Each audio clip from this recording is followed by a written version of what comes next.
Hi, this is LAI Yangchen. Today I'm going to analyze a research article.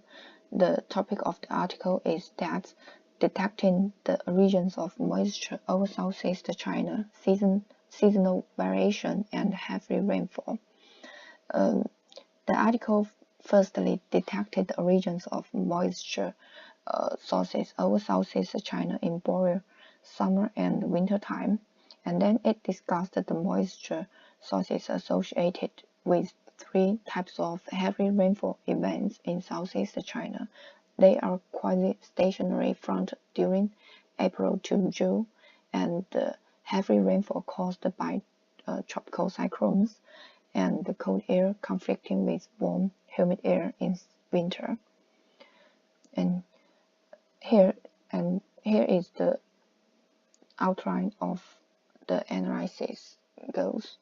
The move 1, establishing a territory, and move 2, indicate the gap, move 3, address the gap, and after that we gonna to show some analysis about the linguistic feature. Then let's see the move 1, establishing the territory. First step is claiming the centrality of learning about the moisture. Where does today's rain come from? This is a simple and important question, and in order to answer this question, generally precipitation arises from two sources: local evaporation and externally advected moisture. After that, the author generalized the topic of Southeast China, of the moisture circulation in Southeast China. Southeast China experiences a typical monsoon climate and shows great seasonal variability in its moisture circulation. After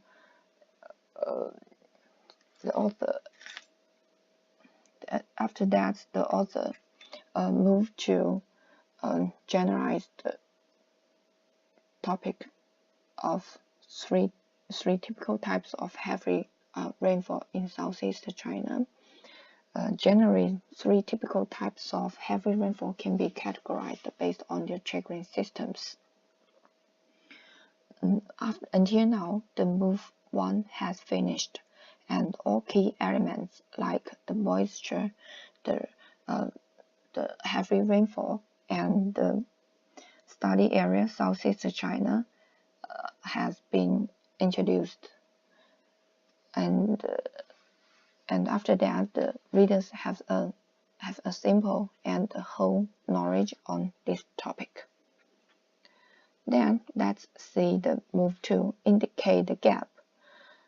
Previous studies on moisture sources have been based mainly on water vapor flux, which is qualitative. The author has present. The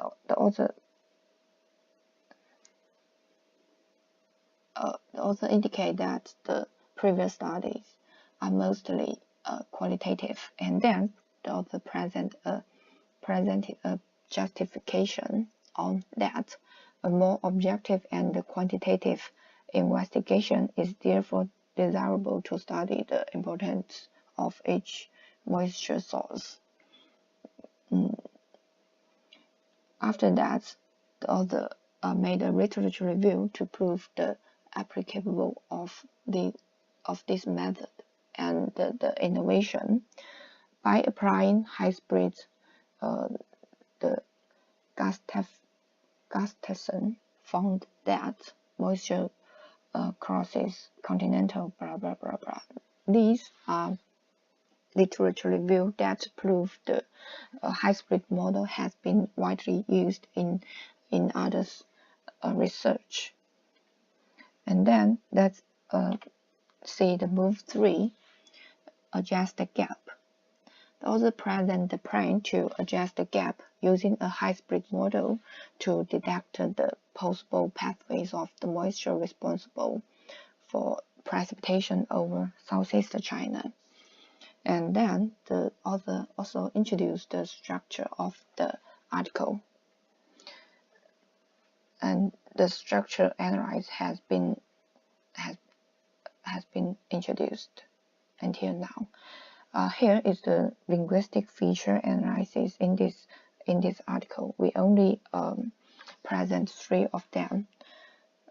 Examination of heavy rainfall events showed that under tropical storm conditions, all moisture transport routines are rotated cyclonically before reaching southeast China. Here, that under tropical storm conditions, this is a noun clause that plays a role of a noun. And the second one is generally 3 typical types of heavy rainstorms can be categorized based on their triggering systems. Based on their triggering systems, this is ED form. The ED form participies as a post modifier in this sentence, and it's modified the categorized. And the third one is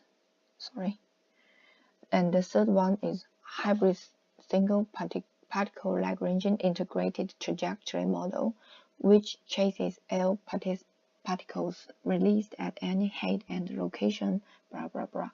Here, which chases air particles. This is a relative clause which added additional information about the hybrid model. And